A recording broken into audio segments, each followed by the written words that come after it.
Welcome to our lectures. Since its founding a century ago, Nanyang Normal University has upheld the educational style and university spirit of broad-mindedness, profoundness, and wisdom, attracting a large number of students to study.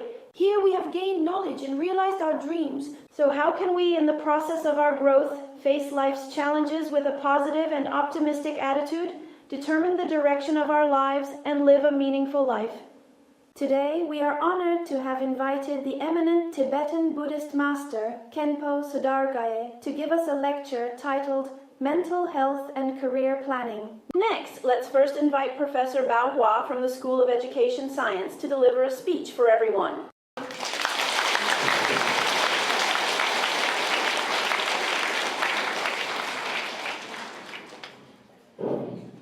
Some of you may have taken my class before, but perhaps you truly don't know just how very much I love all of my wonderful students. Indeed,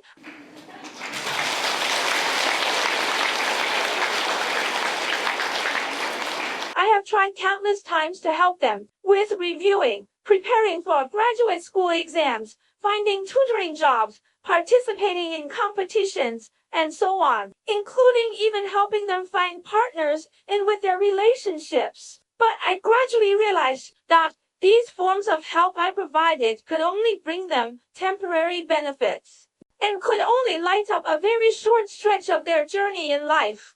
Before long, new troubles would come rolling in, so I often deeply question my own conscience, wondering what I can truly offer you, my children.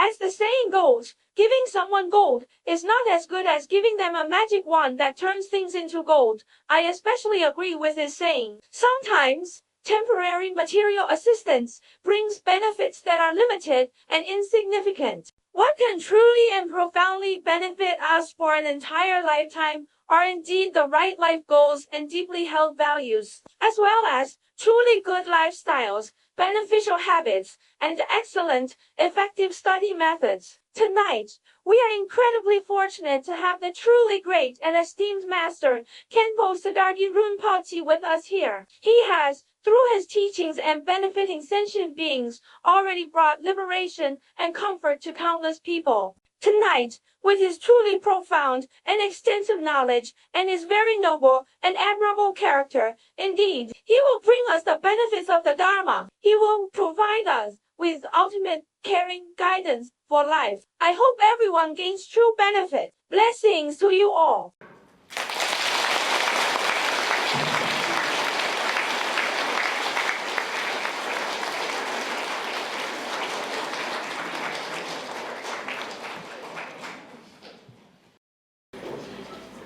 First of all, I would like to thank our teacher Bao for caring about the students. It seems she truly cares about you all, caring about every aspect of your lives. This time, coming to Nanyang, I feel very good and content. Why is that, you might ask?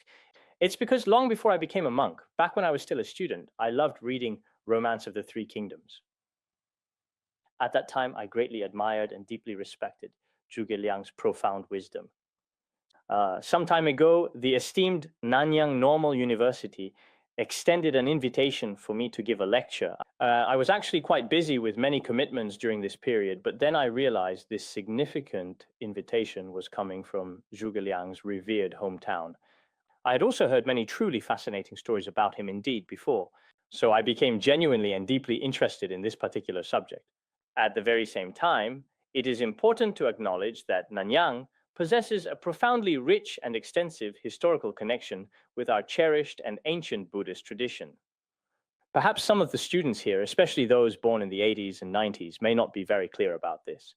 Especially within the rich and profound traditions of our Chinese Buddhism, I wonder if you have heard about a truly remarkable figure. There was once a highly revered and enlightened master, widely known as National Teacher Huizhong. Indeed, about the fascinating story of National Teacher Huizhong, I'd like to give everyone a brief introduction in advance. When Huizhong was a young child, he was quite extraordinary and truly remarkable. He basically didn't talk to anyone, almost as if he were mute. When he reached the age of 16 years, there was once a monk, a Chan master, who came to his home. Upon seeing him, Huizhong was suddenly filled with joy and decided to follow him and become a monk. After becoming a monk, he diligently studied under the renowned sixth patriarch for a period of 11 years. Following those 11 years of dedicated study, he had already attained a state of enlightenment. After attaining profound enlightenment, it was famously said, "One flower opens into 5 petals." This profound statement signifies that he was indeed one of the 5 most significant and greatly enlightened disciples of the revered sixth patriarch. Subsequently, he embarked on a journey and later went to the region of Nanyang, reportedly making his way to the secluded Baya mountain. There, in that tranquil environment, he diligently practiced for an extensive period of 40 years. Later, the esteemed emperor Xuanzong of the great Tang dynasty at that particular time discovered him and graciously invited him to the imperial capital, Chang'an, to offer him his full support and patronage. At that critical time, the devastating Anlushan rebellion was actively breaking out. Master Huizhong, a revered figure, returned. After his significant return and following the eventual conclusion of the Anlushan rebellion, Emperor Suzong of Tang graciously invited him again, and he truly became the esteemed national preceptor at that important historical moment. Becoming a national preceptor is certainly not an easy task. Just think about it. He was indeed the spiritual teacher of the highest leader of the entire country. You can truly imagine what an incredibly influential and respected position this would undoubtedly be in today's modern society. After he was officially appointed as the esteemed national preceptor, he consistently stayed at Qianfu Temple for the entire duration. Later on, I distinctly remember there was a specific time when the emperor himself posed a significant question to him. During your time studying under the sixth patriarch, what exactly did you learn? He asked this profound question. He said, "Have you truly seen the sky, the beautiful clouds in the sky? Are they firmly nailed there, or are they gently hanging there?" At that time, the king had no way to answer. Later, during the extensive process of answering numerous questions, the esteemed national preceptor didn't really pay much significant attention to him. The powerful emperor was very displeased and sternly said, "I am now the revered son of heaven of the great Tang dynasty. Why are you completely ignoring me?" He said, "Have you seen the sky?" He replied, "Yes, I have." "Then why does the sky ignore you? Why doesn't the sky look at you?" At that time, he didn't say anything either. Within such reasoning in Chan Buddhism, there is indeed a very profound and deeply significant meaning. I'm not entirely sure how much or how many of you here truly understand the intricate principles and practices associated with Chan Buddhism. So after this particular king, it was Emperor Daizong of the Tang dynasty. He invited national preceptor Huizhong once again for 16 years. Later, after the national preceptor passed away, it is said that his memorial pagoda was here. His memorial pagoda was supposedly repaired by both Emperor Kangxi and Emperor Yongzheng. But unfortunately, I heard that probably during the Cultural Revolution in 1972, it was destroyed and no longer exists. For the country, this should have been a national treasure, but now it's gone. This is something I want everyone to think about, your Nanyang National Preceptor. People all universally refer to him as the esteemed Nanyang National Preceptor. But have the younger generation in Nanyang ever truly and deeply thought about this significant issue? Perhaps some individuals might unfortunately turn a blind eye to such a particularly meaningful and profound historical origin. That's entirely possible. This is the very first crucial point. The second thing I want to talk about is another Chan Zen story. It's about the esteemed Chan Master Xiangyan. At the very beginning, Chan Master Xiangyan himself began to follow and rely upon the Venerable Baizhang. He was an individual of exceptionally keen intelligence.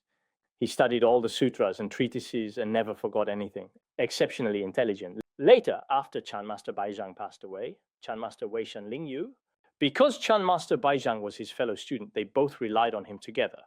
After following him, one time the Chan Master asked him, he asked, "Before your parents gave birth to you, what was the original face of your mind?" At that time, no matter how hard he tried, he couldn't come up with a good answer. Then he asked his Chan Master, "Could you give me the answer?" He said, "All the sutras and treatises I've studied so far haven't given me a real answer." Later, his teacher said, "If I tell you, you'll regret it in the future, so I simply won't tell you. Go and meditate on it yourself." He once again went through all the sutras and treatises he had studied, but he still couldn't find a real answer, and at that time he felt especially disheartened.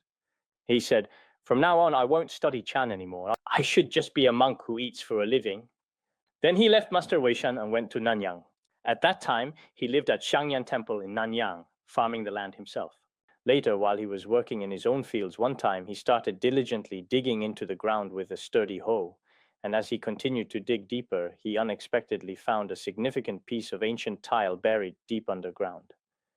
After he carefully took out this piece of tile, he thought it was a bit curious, quite peculiar, and so he casually threw it away. When he threw it, it hit a bamboo stalk at the edge of the field. With a crack, there was a sound. When he heard this sound, the Chan master became enlightened. At that moment, he said, "With a single strike, all that I knew was forgotten. There is no need for further cultivation." He forgot everything he had known. There was nothing left to cultivate or practice. He also thoughtfully said, "In movement, I always walk the ancient, well-trodden path. I do not ever fall into silent, motionless stillness." He then recited this profound verse. I think you people from Nanyang should value this a lot, right? Maybe you've never heard of it before, have you? That's a pity. So, what exactly does this truly mean? When he clearly heard the distinct sound of that small piece of tile fall to the ground, all notions of subject and object, all dualities, were completely forgotten. All concepts of meditation, cultivation, and reciting the Buddha's name, these ideas no longer existed for him. At that time, his movement referred to daily life itself. His life was entirely in accord with the great monks and virtuous elders of the past. He was walking the same path as they did. At this particular point in time, he would never, ever fall into any conceptual states or attachments to mere names and fleeting forms. When he truly realized such a profound state of being, he was completely filled with an immense and overwhelming sense of great joy. He began to prostrate in the direction of his root guru. He wept bitterly, saying, "I am so grateful to you.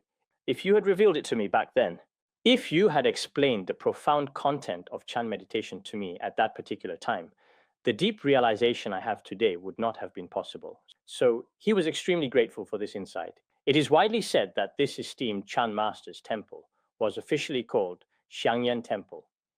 There should be an upper and lower Xiangyan Temple. I heard one is now part of the South to North Water Diversion Project, right? That's what I've heard, but I'm not entirely sure. I just arrived, so I'm not very clear about it. But perhaps it has already become an isolated island within the expansive lake, hasn't it? Also, I once saw a photo before. At that particular time, I truly longed for it. I thought to myself, how truly wonderful it would be to attain profound enlightenment, just like Chan Master Xiangyan. Hearing a mere sound wouldn't cause any disturbance. You often talk about the so-called 3 major pressures that students face at school, don't you? There wouldn't be all kinds of burdensome pressures, so I truly and deeply envy that peaceful state. Indeed, every single person here possesses the very same kind of inherent intelligence and a vibrant spirituality. We all universally like happiness and instinctively dislike suffering.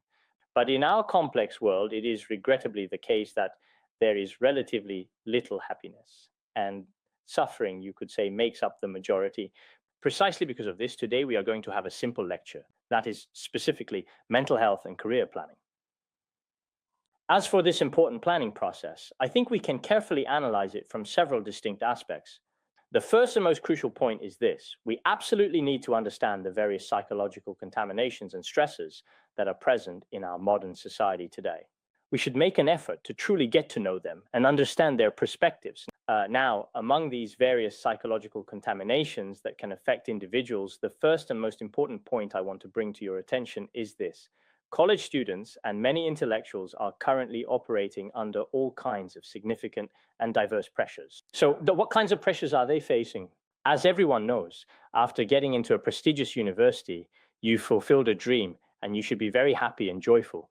Once you arrive on campus, life is just so-so. You can get by. But there are still many pressures, as I just mentioned. And nowadays, in many universities, they talk about 3 main pressures. One significant factor is emotional pressure. Another considerable aspect is the pressure stemming from interpersonal relationships. And then, of course, there's the immense pressure of job hunting. It's widely said that at one particular school, they conducted tests on many students. During the testing process, they found that pressure related to romantic relationships accounted for 32%. Pressure from interpersonal relationships made up 27%, and job hunting pressure accounted for 25%. The remaining percentage comes from various other sources of pressure. These kinds of pressures bring different kinds of suffering in different universities.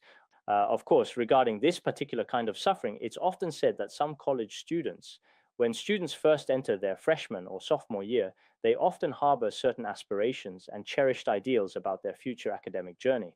However, after actually starting university, many students quickly find that things are not as wonderful or straightforward as they had initially imagined.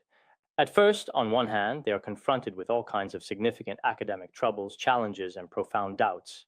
And then, after graduation, how to deal with family and their own lives, facing society, all sorts of interpersonal relationships, and so on, all bring about various personal, possibly negative effects.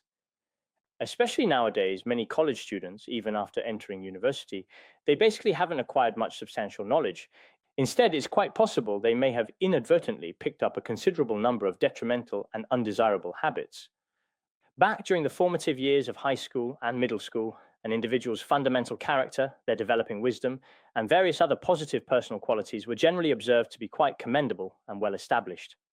However, as time progressed and they moved into subsequent stages of life, it really seems that, unfortunately, for example, computers, it's said that many girls have basically become DVD players without actually absorbing any real knowledge. And many boys have basically turned into gaming consoles. In reality, they're not truly attending university to study, but rather to play. After muddling through a few challenging years like this in college, it's quite pretty clear to virtually everyone what kind of individuals, specifically graduates, ultimately turn out to be. So now the first and most fundamental thing in universities is that even when operating under all kinds of immense and varied pressures, the essential spirit of seeking knowledge, that genuine intellectual curiosity, and the unwavering confidence in pursuing knowledge, I truly believe these qualities are extremely important and absolutely vital. That unequivocally is the first and foremost point. And then secondly, I think that nowadays a major factor in psychological pollution is materialism and the emphasis on money. For many individuals, aside from financial resources, there isn't anything more profoundly important that they actively seek or truly desire. What are most people truly thinking about deep in their hearts? It is money above all else. Whether you're studying or you've graduated or even just living in this society, all your wishes and thoughts revolve mainly around money. This is a very serious trend of materialism.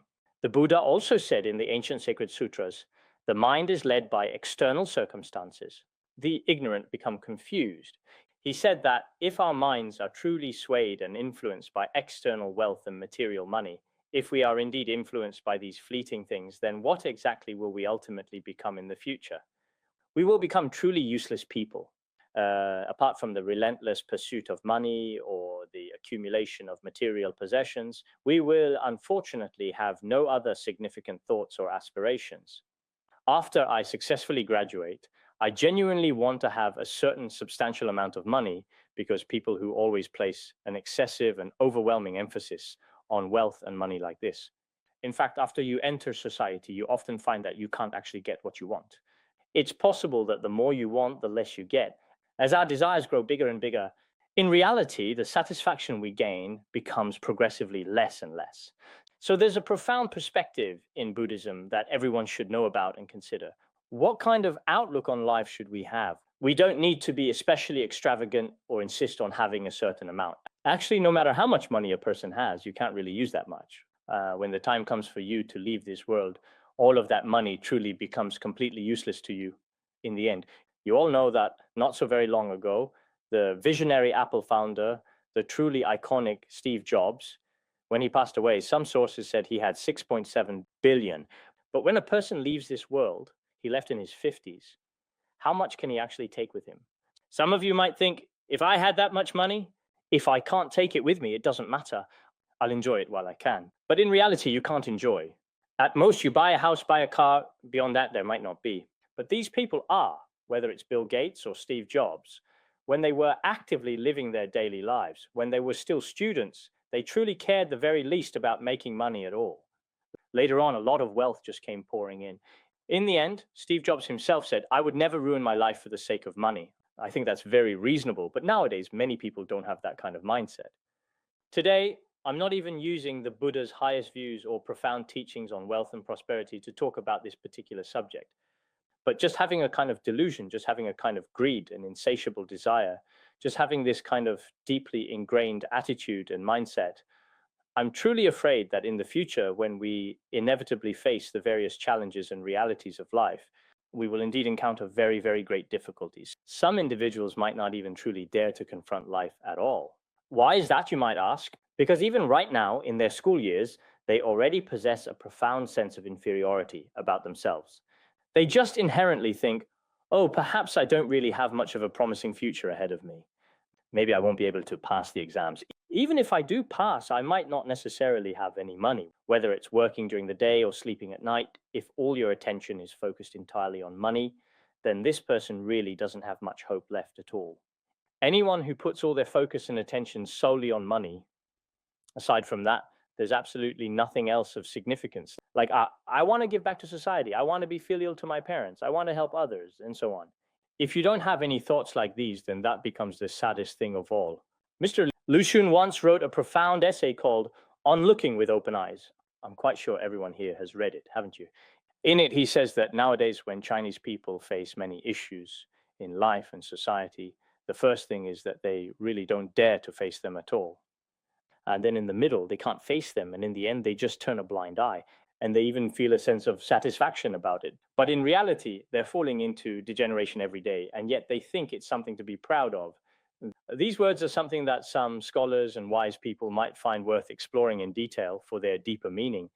If today I were to talk about the Madhyamaka philosophy and Yogacara philosophy in Buddhism, as well as even higher concepts like the so-called Tathagatagarbha thought, some of the students here might start dozing off, or maybe some would start flying in their minds.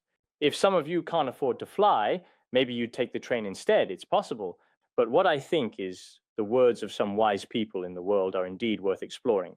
Another important point is that our moral decline today is becoming truly serious. This is also a factor contributing to psychological unhealthiness. How should I put this? As everyone knows, since the period of the Cultural Revolution, which significantly impacted society, basically, China's rich and profound original traditional culture, with its long history of traditional culture, including Taoism, Confucianism, and Buddhism. These should be considered extremely precious and invaluable. But during the tumultuous 10 years of the devastating Cultural Revolution's catastrophe, during those 10 years of profound catastrophe, the so-called Criticize Lin, Criticize Confucius campaign, at that time, all the precious and revered statues of Confucius were completely and utterly destroyed. Many Buddhist temples were also destroyed to a significant extent. At the very same time, our rich history was tragically trampled upon, and all religious thought completely disappeared from public discourse. So, for the majority of the new generation of students, and also their teachers, it can be truly said that they know absolutely nothing at all about Buddhist thought. I have been to many universities, and in many of them, many people, certainly not the majority, but a considerable number, are unaware of the Confucian thought that has been passed down for many years within the Han regions. Most people also basically have no understanding of the ideas of Confucius and Mencius. With this kind of mindset, it has led to many people nowadays basically not understanding the concepts of filial piety, human relationships, etiquette, and so on, these areas of knowledge. It is precisely because of this that nowadays, in major cities, many negative influences have emerged. This is something everyone should be aware of, like the little UAU incident from a few days ago. I believe that everyone present here is most acutely aware of this tragic incident. In the bustling city of Foshan, Guangdong, a precious 2-year-old child, little Yue, was tragically run over by 2 separate vehicles. Shockingly, approximately 18 individuals callously passed by the scene. Some were riding tricycles, some were on motorcycles, some were driving cars, and some were walking. All kinds of people, but none of them went to help her. In the end, only an elderly lady went to help. Of course, in the end, it was all completely to no avail. She had, sadly, already died. Actually, this is a very small matter. It's something we often encounter in our daily lives. But this already shows that many people today don't truly have compassion. In our daily lives, whether it's at school or in family education or social education, everyone tends to focus on their own development, putting themselves first. We haven't really thought about our responsibility to society, to the people around us, or even to all of nature, or to all living beings, including all animals. We should all genuinely care for them and show them true compassion. However, this particular kind of compassionate mindset is becoming increasingly rare in our world nowadays. As it becomes more and more scarce, when people encounter pain or crisis, those around them don't step in to help. After this incident happened, a vice president of Peking University named Wu Jipan said, "From now on, the spirit of Peking University is that when we see an elderly person fall, we must help them up. If someone falsely accuses you or tries to blame you instead, our esteemed law department at Peking University will fully support them. If unfortunately they lose during the lengthy legal proceedings, then Peking University is fully prepared to financially compensate them for their losses." He had already made such a strong commitment. But later, his genuine sincerity and his well-considered opinion also received various and significant responses from society. Some people, reflecting on the current situation, said, "We've already come to this critical point now." They further elaborated that if there were no established law, people's fundamental conscience would undoubtedly be gone. We have to rely on the law. When the law is effective, I will help and support others. But if the law doesn't exist, I wouldn't dare to help. This is also a very regrettable thing. Later, I distinctly saw some compelling information from Japan that explicitly said China's overall development, if it is solely at the level of material civilization, then it is truly not real development.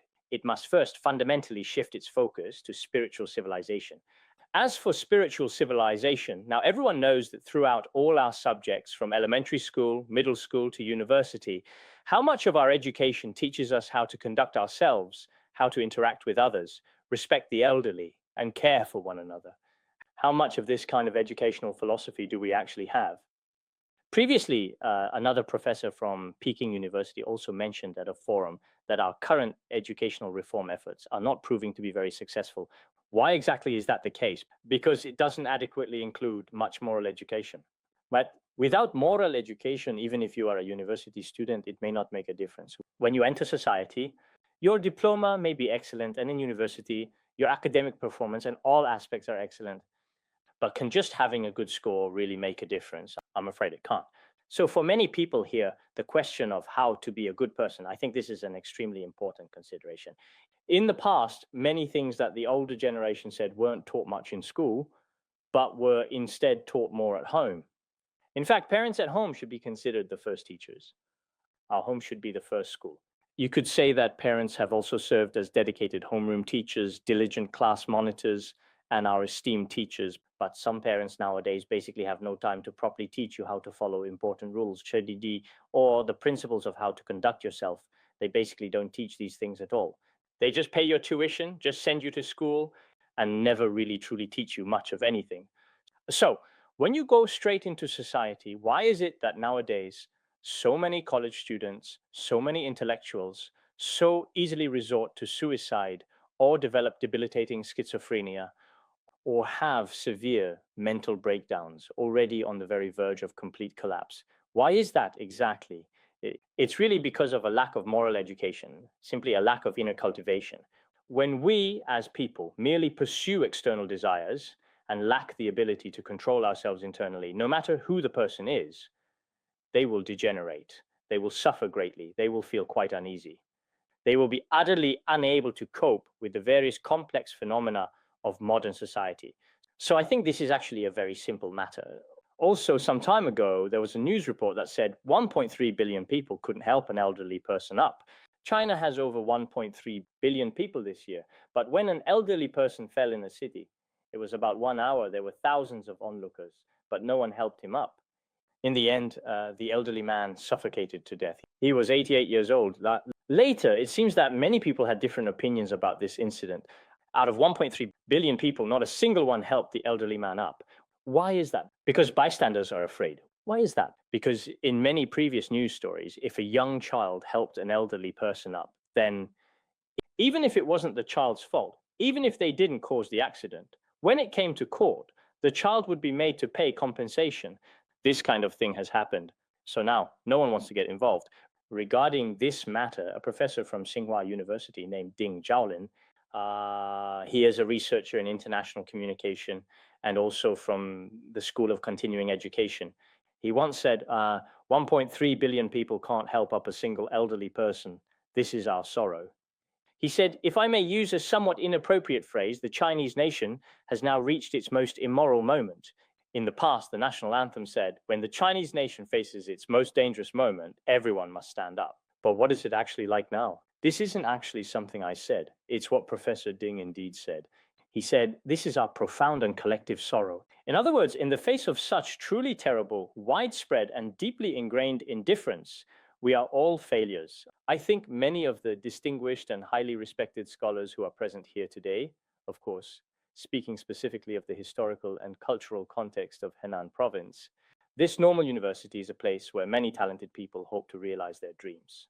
But when you leave this campus and set out on your journey in life, if you happen to see an elderly person who has unfortunately fallen, so will you genuinely help them up or not? Have you ever truly paused to consider it? Then those individuals who are willing to offer assistance, please put up your hands. I could see a clear show of hands. An elderly person has fallen down. If you would go to help them, to support them, please raise your hand. Now, those individuals who don't dare to offer assistance, who truly think it's too much trouble or inconvenience, please kindly raise your hand. There's no need to feel embarrassed at all. Yes, please be completely straightforward. Those of you who raised your hands have your reasons. It really is the right thing to help. But those who didn't raise their hands also have their reasons. There are many factors involved. We all know that in this day and age, if you genuinely go to offer assistance to someone, it might indeed be true that we originally just wanted to provide help. But instead, the person claims that you were the one who knocked them down. It could even get to the point where, when you actually appear before a judge, the judge asks, if you truly didn't knock them down, then why did you stop right there? Why did you actively help them up? I've seen some concerning reports that describe situations just exactly like this. This is really unethical, but there's nothing you can do about it. These are important things we all truly need to seriously think about. So today, I am stating that psychological contamination now originates from three distinct aspects.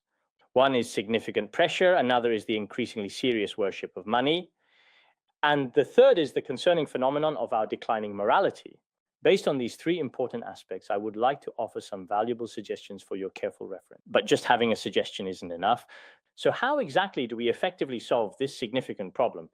We truly need to meticulously build a proper and comprehensive sense of mental health. We absolutely need to achieve genuine and profound psychological well-being. This essential kind of holistic health, in fact, should encompass both robust physical well-being and comprehensive mental health. In the historical context, the esteemed World Health Organization, a prominent agency of the United Nations, once articulated a profoundly impactful and widely recognized slogan. It emphatically stated, mental health is not merely a component, but truly half of overall health and well-being. When we usually talk about whether someone is healthy or not, we look at whether their body is strong or not, and we don't consider what their mental state is actually like. Perhaps many people have never truly considered this particular aspect. Therefore, this specific kind of mental health awareness is incredibly important. In the past, in the United States, I genuinely believe it was Professor Gregg from the State University of New York, who is an expert in psychology. And he specifically wrote a book called Psychology and Life. In Psychology and Life, he said that psychology should actually be a science of happiness. This is a very, very reasonable kind of science. From this, I often think that if we want to have mental health now, perhaps the best way is still to study genuine Buddhist teachings. Looking at the university students here today, some of you may be studying Buddhism, perhaps exploring its teachings and practices in your daily life, while others may not study it and do not care much about it or its ideas. Many people are realists who think that as long as they have enough money, that is sufficient. They focus on finding a good partner and securing a good job for themselves. And after I have money, I think about, I want to live my life. Aside from this, basically, they don't really deeply consider issues like their own personal beliefs and so on. Actually, it is truly essential for us to have a guiding belief. When a person genuinely has no belief, it should be clearly said that their heart feels extremely profoundly empty, a deep sense of hollowness. I often see some elderly people when they grow old, because society abandons them, their whole body and mind gradually deteriorate. Their hearts become more and more clouded, turning into a vague feeling. At this time, they have no one to rely on, which is especially pitiful and very sad. This is the situation of elderly people who have no faith. Young people, on the other hand, should have faith. Of course, there are two kinds of faith. One kind is that from a young age, we might be interested in the Buddha, Bodhisattvas, or Buddhism itself, as well as other religions, this kind of interest. This kind of faith is very hard to change, and no one can really change it. For example, if you yourself have no faith, but you want to change someone else's faith, that's unreasonable. Of course, this is what we call in Buddhism a truly unwavering faith. This kind of faith is extremely important indeed. So I think, first of all, having this kind of faith in your heart is very important. Secondly, if we truly want to live a happy life, what should we establish in the future? We should establish a correct outlook on life. So what does it mean to establish a correct outlook on life? It truly means that deep within your heart, each and every day, or at the very least quite frequently, you should consistently hold the genuine intention to actively help other people. If you have this intention, your career, your work, and your family life should all be sources of happiness and contentment. This holistic well-being should be considered a fundamental form of mental health. In fact, mental health is incredibly important for the overall well-being and functioning of our entire society. If an individual person is mentally healthy, for example, if they are a parent, it will influence everyone in the family. If a teacher is mentally healthy, it will affect the students and other teachers around them, as well as other people in the school, either directly or indirectly. If a leader is truly mentally healthy and well-balanced, then for their direct subordinates and for people in various related departments, it also has a significant direct or indirect impact. In this significant way, our overall mental health is very closely and intrinsically related to the fundamental survival and continued prosperity of the entire nation, and indeed, the very existence and future stability of the country itself. Therefore, I am of the firm opinion that a person should have a belief, a true set of values and outlook on life. If one has the right values and outlook on life, even if their academic qualifications are not very much high, then it can indeed and truly be said that their future will undoubtedly be bright, wonderfully positive, and truly happy. Moreover, what they do will be beneficial both to the world and to themselves. You may not know this, but there was once a distinguished professor named Jin Kemu, a truly remarkable individual. Professor Jin Kemu only had a primary school diploma. Later in his life, he remarkably became a distinguished university professor, despite possessing only a primary school diploma. This extraordinary individual, I believe, was present in India during the year 1941 and subsequently departed from India in the year 1946. He was self-taught in the past and didn't even have a real middle school diploma. But later, his ability to learn on his own became exceptionally strong. He learned English, French, and other languages as well. Later, at the historically significant Deer Park, located in India, I believe it was the distinguished Professor Faxi.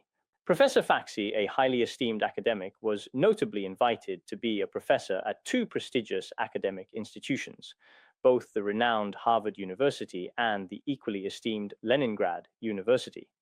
He diligently studied the ancient Sanskrit language under him for many years, and in his biography, it is mentioned that he studied the teachings of Shakyamuni Buddha, including the doctrines from the first, second, and third turnings of the Dharma wheel.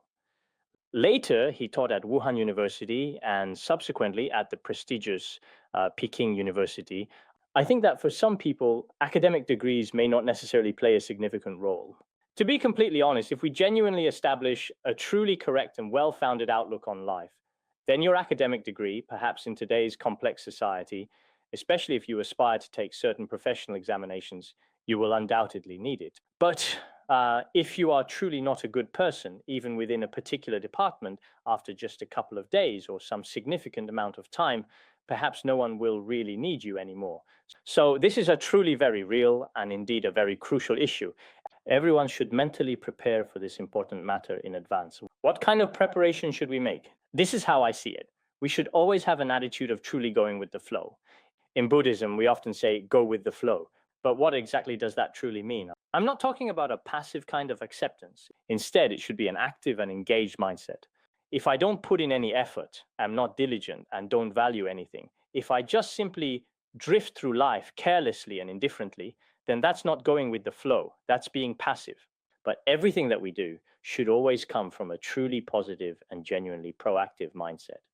It is essential that we do not allow ourselves to become overly attached to various things if we truly want to establish a correct and wholesome outlook on life. It's actually not about constantly thinking only of ourselves every single day. In the profound teachings of Buddhism, we frequently talk about the concept of Mahayana bodhicitta, which encompasses immense great compassion and boundless loving kindness towards all sentient beings. You might not be very familiar with this concept. The so-called Mahayana bodhicitta is the intention to help those around us, those connected to us, to help them directly or indirectly, this kind of mindset. With this kind of mindset, the comprehensive outlook on life that you carefully establish will naturally and clearly emerge. That's the second important point. Now, moving on to the third significant point, I firmly believe that we truly need to cultivate a strong sense of morality. So the question arises, what specific kind of moral values should we diligently cultivate? We should also deeply value the highly meaningful and rich culture that has been thoughtfully passed down to us from our esteemed predecessors. I'm not sure if you've studied them here, things like the standards for being a good student and child and the Analects of Confucius, as well as the Great Learning, the Doctrine of the Mean, and so on. These are also worth learning. And in Buddhism, including the concept of karma, there are many teachings that are especially beneficial and meaningful for life. Some of our university students here, after studying them, have truly gained significant and endless benefits in their personal lives. If they hadn't encountered the Dharma, their lives might have fallen apart, or they might have faced all kinds of suffering that they couldn't resolve. At this point, you have already come across these especially profound teachings. For example, in Buddhism, some people have studied the so-called Bodhicariyavatara composed by Master Shantideva.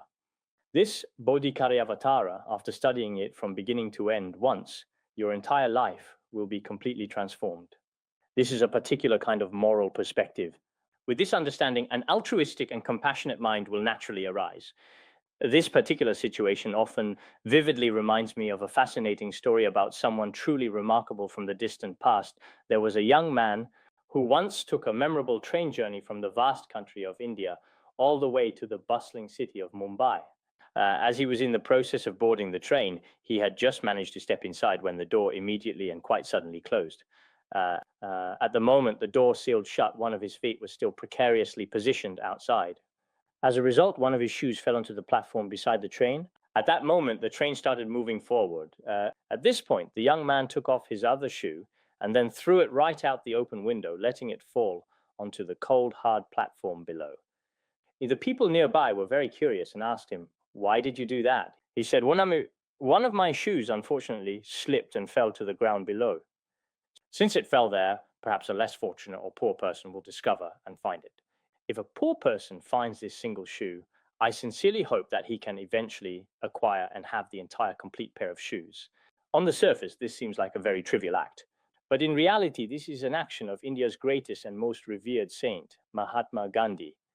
We deeply consider that perhaps a person who truly possesses, profoundly embedded within their heart and soul, such a compassionate and selfless mindset of consistently helping others over time, very gradually and quite imperceptibly, our lives will become much more promising and fulfilling.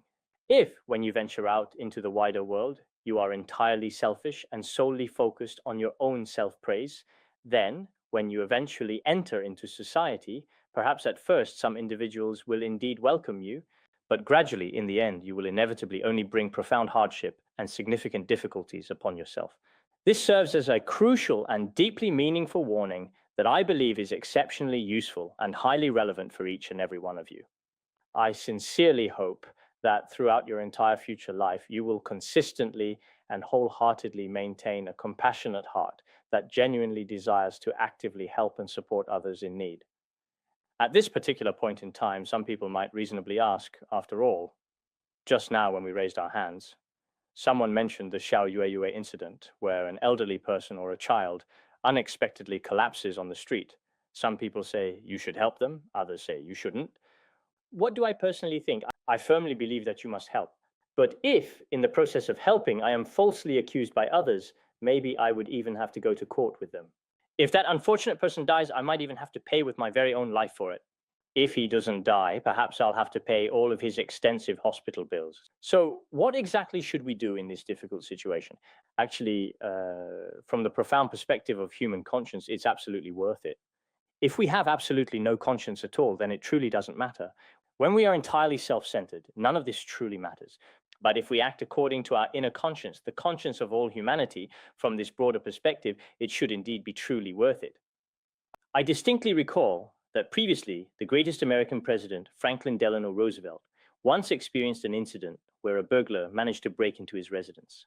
A significant number of his personal belongings were unfortunately stolen. Subsequently, a kind and thoughtful friend wrote him a comforting letter to offer solace. In response to this gesture of comfort, Roosevelt replied with 3 distinct and important points. First, he expressed, "I am indeed very grateful to this particular thief, because although he did indeed steal my property, he most certainly did not take my life.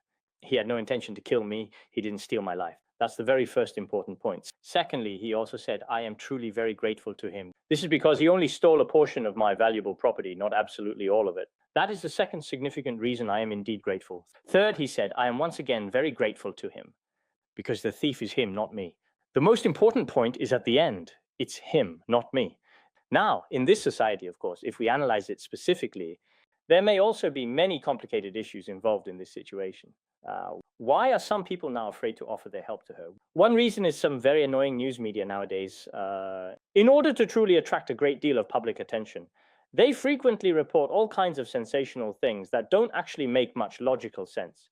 After they aggressively hype it up and widely spread these stories, in reality, not everyone is completely without a conscience, to be perfectly honest.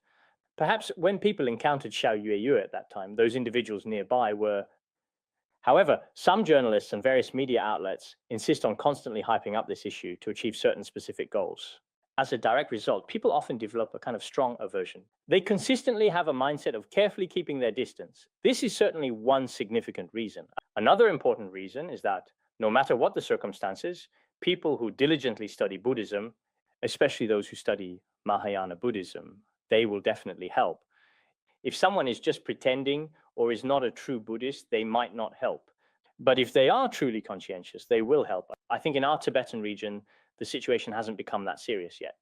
Basically, no matter where you are located, as long as someone is truly in trouble, as long as someone is already experiencing significant suffering, the people nearby will all readily reach out to offer their help. Some time ago, I distinctly recall seeing on the road there was a man, probably in his mid-50s, riding a motorcycle. There was ice and snow on the road, and he ended up slipping on it. That man in his 50s broke his leg badly. It looked like he was bleeding a lot, really a lot. At that time, I saw more than a dozen cars all stopped there.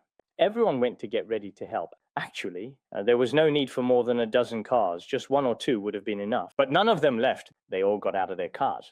Some people started taking off their clothes. Some began wrapping up his leg.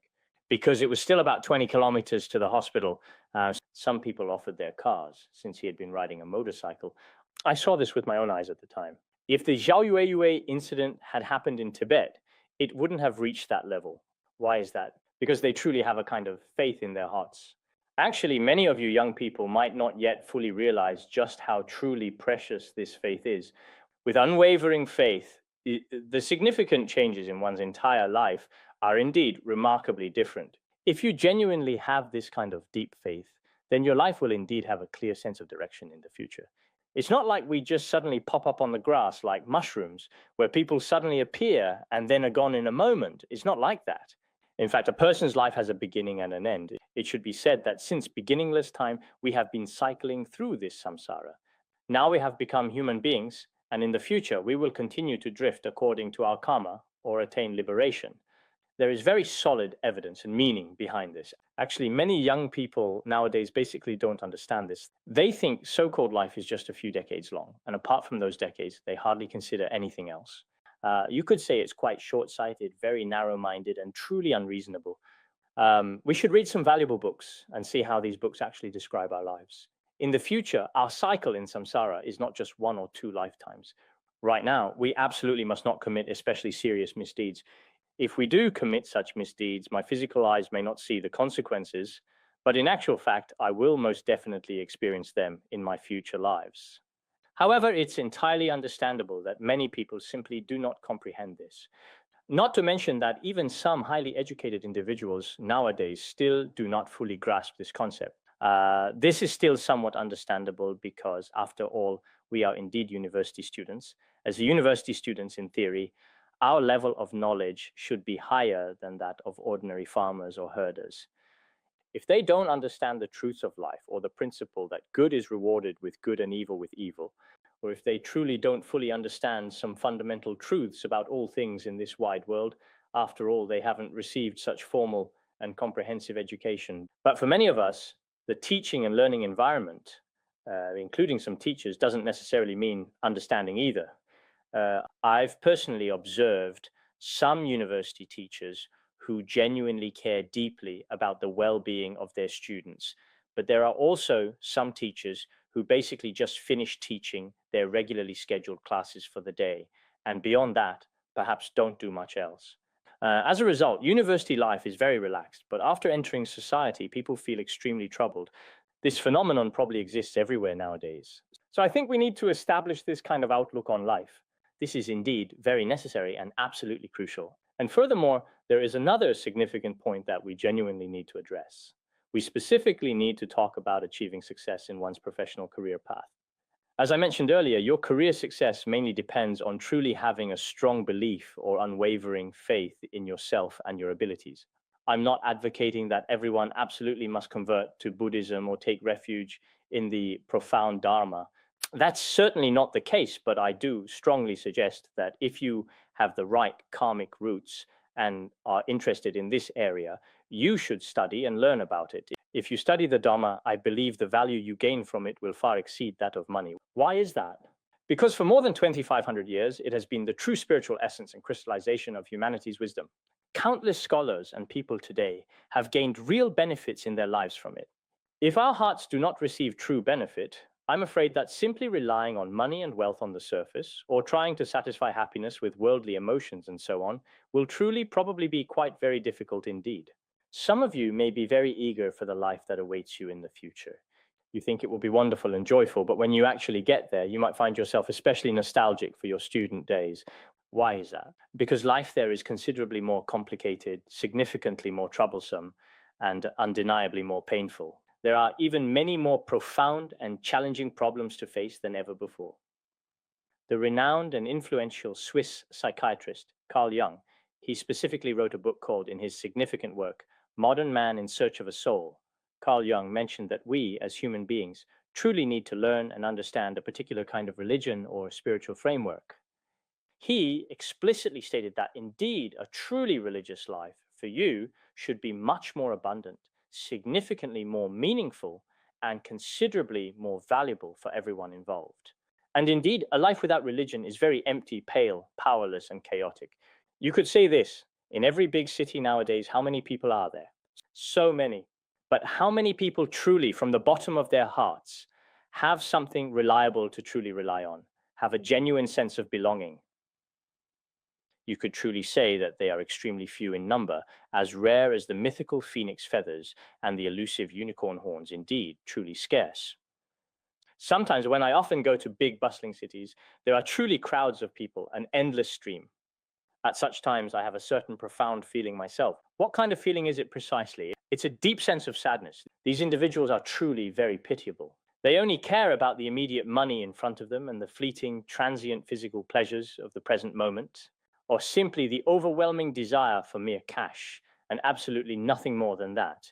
There is no genuine pursuit of the most perfect, the most truly complete and comprehensive outlook on life, to be completely honest with you. Maybe some thoughtful people might not entirely agree with this particular statement, but if you genuinely don't agree, we can certainly discuss it further. Why is that the case? We can always communicate effectively with each other. So on this significant issue, I believe humanity truly needs to exercise rationality and thoughtful consideration. Actually, sometimes we humans think of ourselves as smarter and wiser, indeed, than any other animal or even other human beings. We are often self-righteous in this particular way. But when it truly comes to many of our very own significant problems, we are extremely blind, incredibly ignorant. You could certainly say that. Why exactly is that? For example, we cling to the idea of self, even though in reality, the self doesn't exist. Some of you might not accept this point, especially those who haven't studied emptiness. You might say, it's impossible that there is no self. I exist right now. But in Buddhism, there is a specific method of investigation for this. Where exactly is this so-called self? When you investigate in this way, you really can't find it either. For some of you, this might be a completely new term, but I especially hope that you can plant a very good and profound seed of understanding emptiness in your mind stream. Once you truly realize this fundamental truth of selflessness, and also the profound Buddhist teaching that all phenomena are inherently impermanent, then, in actual fact, everything right before our very eyes, moment by moment, is truly impermanent. Some things are subtly impermanent to the point that we can't perceive them at all, but they are indeed impermanent. When you truly understand this principle of impermanence in your future life journey, when we thoughtfully talk about comprehensive life planning, I certainly can't, like a typical design institute, plan out your love life or your family one by one for you. It's just not possible. But I can give you a very important piece of advice. I sincerely hope that everyone will stay alert and vigilant. Why? Because life is impermanent. In your everyday life, you will undoubtedly encounter many unexpected and surprising things that come your way, things you never even imagined. Maybe your relationship suddenly runs into some trouble. When you feel extremely heartbroken, you might even think about suicide. You might want to jump off a building or start taking sleeping pills and so on. At this moment, if you can remember just one thing, it's impermanent. Wow, so it really is impermanent. Actually, this isn't just about me. Everyone's emotions are impermanent, and so are our bodies. Everything in this vast and ever-changing world is inherently impermanent, constantly shifting and evolving. At this precise moment in time, you truly don't need to take those troublesome sleeping pills anymore. For you, this is truly a profoundly effective and absolutely life-saving remedy, a remarkable solution, you could genuinely say. So when it comes to these Buddhist teachings, on the surface, you might think, wow, today there's a monk just talking on and on over there. What is he even talking about? Maybe I should just go to sleep. When I was in class, our teacher was already used to this. I was always someone who loved to sleep. Maybe you think that way too. But when you truly encounter life itself, many manifestations of impermanence will appear in your life, in your mind, in your deepest thoughts, and in every single aspect of your entire being. Are you truly and genuinely mentally prepared for this significant challenge? If you are not adequately prepared, you will undoubtedly be very fragile and vulnerable when you eventually face it. Some people, nowadays, many young people, enter society and can't find a job, taking exams year after year, over and over again. In the end, when they really can't pass, their spirit completely collapses. Actually, this is a normal phenomenon. I think if you can't pass, you shouldn't blame fate or others, nor should you complain about society. If you believe in cause and effect, this is because you didn't accumulate enough merit in your past life. This point is extremely, extremely important. At the same time, we also need to recognize that in today's society, look at the present. I've seen before that in 2008, about 5.6 million college students graduated, but among them, more than 4 million were not hired. Later, they didn't find real jobs. In 2009, about over 6 million college students graduated. Similarly, it was observed that very few of them actually managed to find suitable jobs afterwards. This, in fact, is a perfectly normal phenomenon. However, the question arises, why is it proving to be especially difficult to find a job in the current climate nowadays? Wasn't there a news report published before that specifically said a top student from Peking University ultimately ended up becoming a pig farming king? This truly happened because some talented students from Peking University simply couldn't find suitable job opportunities, and later became known as pig farming kings.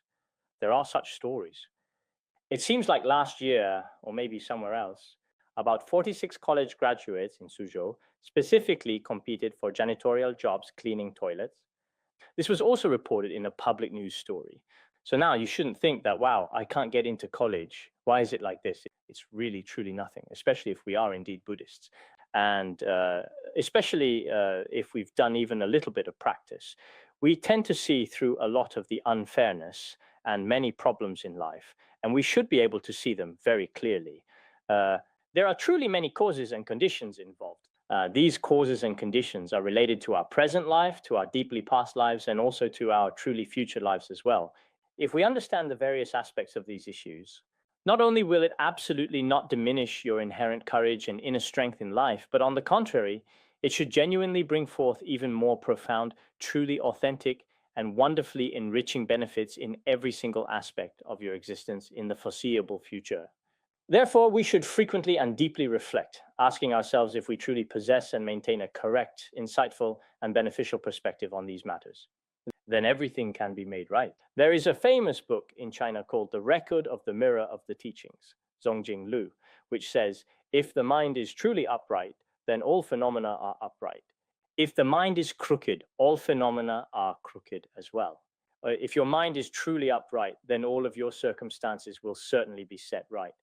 If your mind is already confused and disoriented, then everything you do will also become confused and problematic. If you fail an exam or your work isn't going smoothly, and you start engaging in all sorts of illegal and unlawful activities, then in the future, all kinds of suffering and hardship will spread throughout the entire country. The Buddha specifically spoke about this profound truth in the sacred sutra called the Golden Light Sutra, Supreme King of Sutras. In the Golden Light Sutra, Supreme King of Sutras, it says, if you observe truly evil phenomena and do not actively stop them, if we bear witness to such harmful phenomena and do not put a definitive stop to them, then they will inevitably spread, and very soon throughout the entirety of the kingdom, these negative conditions will only continue to increase and worsen. At the present moment, on a personal and individual level, we should strive our utmost best to diligently restrain our negative habits and detrimental tendencies. We may not be able to become perfectly good people 100%. However, we also shouldn't simply go along with the prevailing current or passively conform to the behaviors of many people in the world today who are completely and utterly indulging themselves in their own personal desires and immediate self-satisfaction, or living with a kind of profoundly self-defeating attitude. This perspective is entirely unreasonable. We should instead cultivate genuine courage and develop the essential ability to actively strive for ourselves. Why is it that so many Chinese children today significantly lack fundamental independence? Compared to those abroad, they are quite vulnerable in this regard. To be truly honest, you all should also comprehend that the so-called university is not simply solely about acquiring academic knowledge. In fact, I truly believe that when it comes to life, there should always be a very thorough preparation and active opportunities for comprehensive training. If some teachers don't teach you this, then you basically just drift through your entire 3 or 4 years at university. If that's the case, after you graduate, you'll probably find it very, very difficult indeed to face society. But in many foreign universities, they provide opportunities to actively train for all kinds of life challenges and attitudes toward life while still in university. There are opportunities for positive psychological training. Actually, psychological training is especially important for us as human beings. As for your physical training, you should do a few basic moves of calisthenics every single day. I don't know if you have that here. Oh, you do, right? Do you currently do calisthenics in college? Yes, I certainly do indeed, absolutely. But what about the practice of mental calisthenics? Do you possess that kind of psychological training? Psychology, right? How to truly be a person. Psychology is actually a very good and beneficial field. But when I studied psychology before, I actually became more and more confused and perplexed. This confusion was later resolved when I encountered Buddhist teachings. After studying a few classic texts, all that confusion completely disappeared. Otherwise, all kinds of problems start to appear. Nowadays, after studying a lot of psychology, you end up with all sorts of doubts. Actually, in university, there should be. As for myself, walking this path in life, although all of us should be equal in terms of intelligence, we are just a little ahead of you. In life, we might be a bit more mature or experienced. At this stage, as university students, the most crucial thing is to have some kind of psychological guidance. Psychological guidance is especially important. I hope you will become teachers. Most of you in normal universities will probably become teachers. So when you become teachers, you should set an example for others. I think providing psychological guidance to students is extremely crucial. But this kind of mindset requires long-term cultivation. Just like the Buddha said in the sutras, to guide all beings with great compassion and loving kindness, helping all beings unconditionally is an extremely important and fundamental principle. If we do not possess this essential kind of comprehensive psychological guidance, and instead only focus our efforts on the intense competition of grades and academic scores, then this truly is not a real holistic school. So what exactly is education like in the modern world nowadays? A person's worth is often judged solely by their academic grades and intellectual intelligence. If someone can remember a great many things very clearly, they get good grades, but once they eventually enter society, things can truly go terribly wrong. I've had the opportunity to meet many brilliant PhD students, talented graduate students, and dedicated postdocs. At first glance, when you initially see their impressive diplomas, you think, wow, this person is really impressive. A graduate from such and such university, you assume this person must be outstanding. But after interacting with them for a while, many things turn out to be disappointing. So Lawrence J. Lau from the Chinese University of Hong Kong, based on his own life experience, says it's best not to pursue further studies. He means not to go for graduate or doctoral studies. Even for his own children, he believes graduating from college is enough. But I don't necessarily agree completely with this viewpoint. If you have the opportunity, pursuing a master's or a doctorate degree and continuing your studies further is actually necessary, especially if you have the wonderful chance to study in prestigious institutions in the UK or the US. Their innovative teaching methods can truly help open up students' minds. In fact, many people nowadays may not be sufficiently open-minded enough. They are always constrained by things like money, pressure, and pain, or limited to a small, confined circle of family matters. As a university student, one should truly have a more equal, inclusive, and broad-minded attitude. Don't get angry just because you happen to encounter a minor issue, a trivial problem. In fact, if some college students haven't had psychological training, they can become quite distressed or even feel suicidal at the slightest, most minor problem or issue. Nowadays, in society, people get divorced or make big decisions at the drop of a hat. This shows a lack of courage and ability to face life. Without training, mental training is very important. As for physical training, we see that many animals in the zoo, after being properly and thoroughly trained, they end up behaving almost exactly like humans. But if our hearts aren't carefully trained in this particular way, then we're not much different from mere animals. This is something that everyone present here should pay very close and special attention to. It's extremely, extremely important. Finally, here we need to consider that Henan should be especially meaningful. Looking back at the history of Buddhism, I hope that in each of our hearts, we can truly utilize profound Buddhist compassion and the boundless Buddhist wisdom, as well as the truly incredible and abundant blessings of Buddhism, to deeply nourish the fertile fields of everyone's heart and soul, so that everyone's knowledge can truly benefit both oneself and others, blossoming and bearing abundant fruit. We should definitely move forward in this positive direction. In this way, I believe that Henan, especially the areas of Nanyang and Luoyang, looking back at history, is indeed very valuable. Nowadays, because the political, cultural, and economic centers are in big cities like Beijing, Shanghai, and Tianjin. But in my own personal opinion, places like Henan are actually much more meaningful and possess greater intrinsic value for exploration. Perhaps you good people from Henan may not necessarily see it this way yourselves. In Tibet, we have a saying, the old Lady of Lhasa does not go to worship the Jowo Buddha in Lhasa. What does this mean? Because Tibetans from other places especially yearn for this Buddha statue in Lhasa, but the local people of Lhasa don't consider it to be very precious. So perhaps you locals may not place much importance on Buddhism or on such famous and historically significant sites and their long-standing rich history. But I think there are a few crucial points worth everyone's careful consideration. The first important point is that in the vast expanse of Chinese history, the venerable White Horse Temple in Luoyang holds an extremely profound and significant place.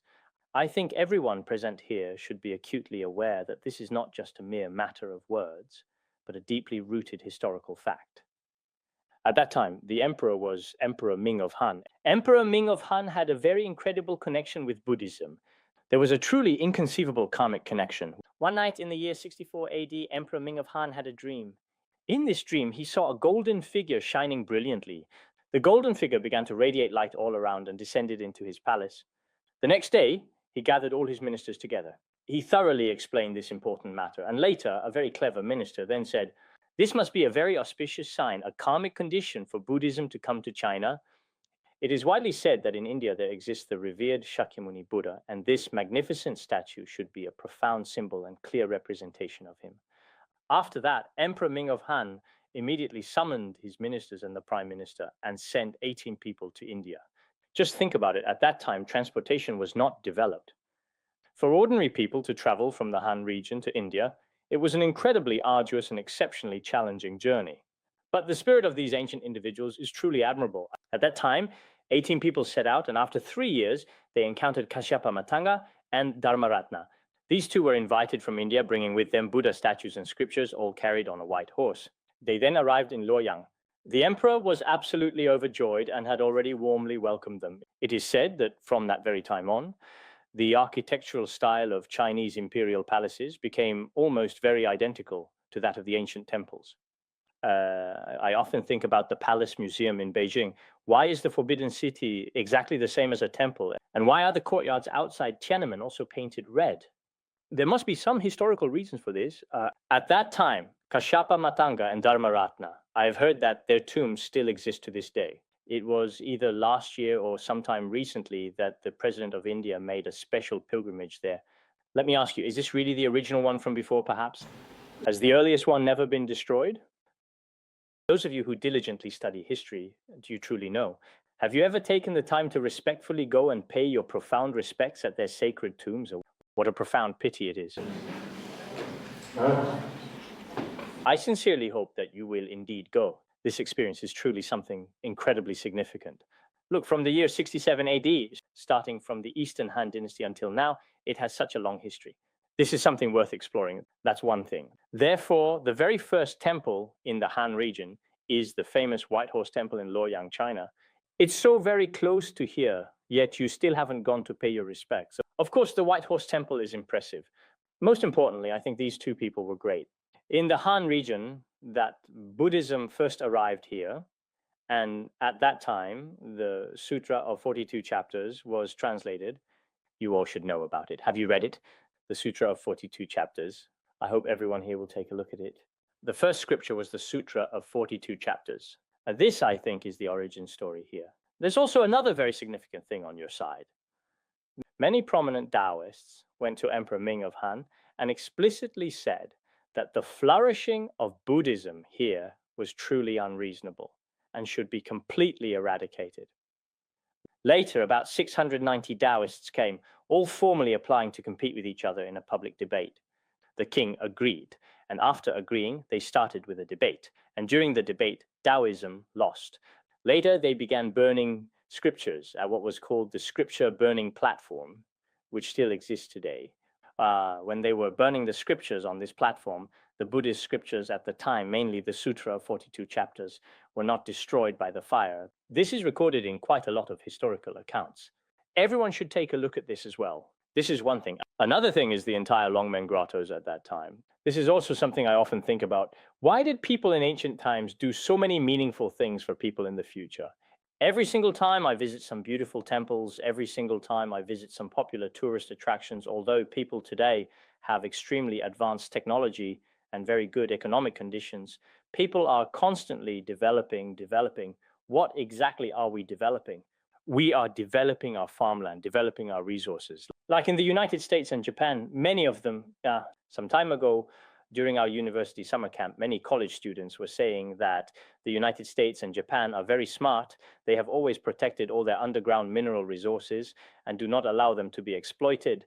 They have always kept them for future generations. But here, everywhere is being developed. It's all being developed for the sake of money. But in reality, how much are we actually doing for the benefit of future generations? Think about it. The Longmen grottos date from the Northern Wei period. Of course, maybe I'm just showing off my limited knowledge in front of you all. You probably know the history here better than I do. There's no need for me to say it, but I used to really envy it. I think back when the Longmen grottos were built, it should have started during the Northern Wei dynasty. Especially during the Northern Wei period, the most carvings were made. Many emperors and ministers began carving Buddha statues. Especially during the Tang dynasty, 60% of the Buddha statues are from that time. There are a total of 110,000 statues. All of them are in various different styles. Each dynasty, from the Northern Wei all the way to about the Northern Song, there should be this many from the Northern Song and earlier. So if you go and look at them, you'll see that people were continuously carving them for well over 400 years. But what profound insights do these intricate carvings actually bring us? A very long and rich culture.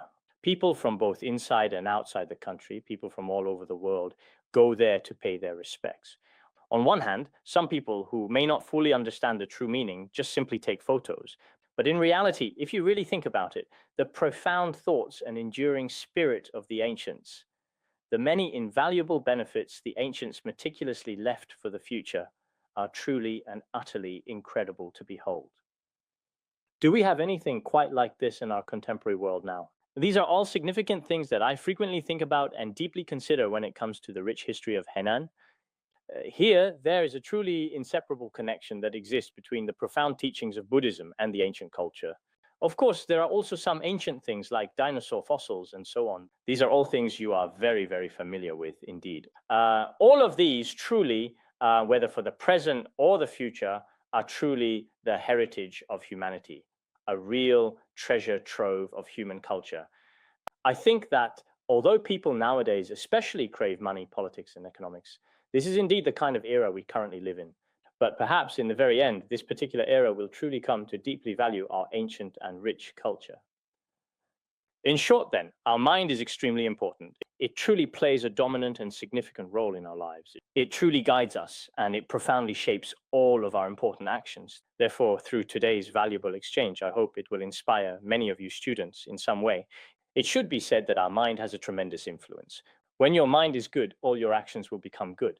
When your mind is truly and deeply evil, all your subsequent actions and deeds will inevitably become evil as well. Furthermore, I distinctly remember that there was a renowned and influential French writer, specifically Victor Hugo, who once said something. So, allow me to conclude with his profound words. What exactly did he articulate?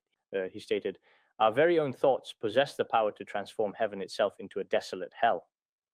And our profound thoughts can also truly turn hell into heaven." Thank you all very much for your kind attention.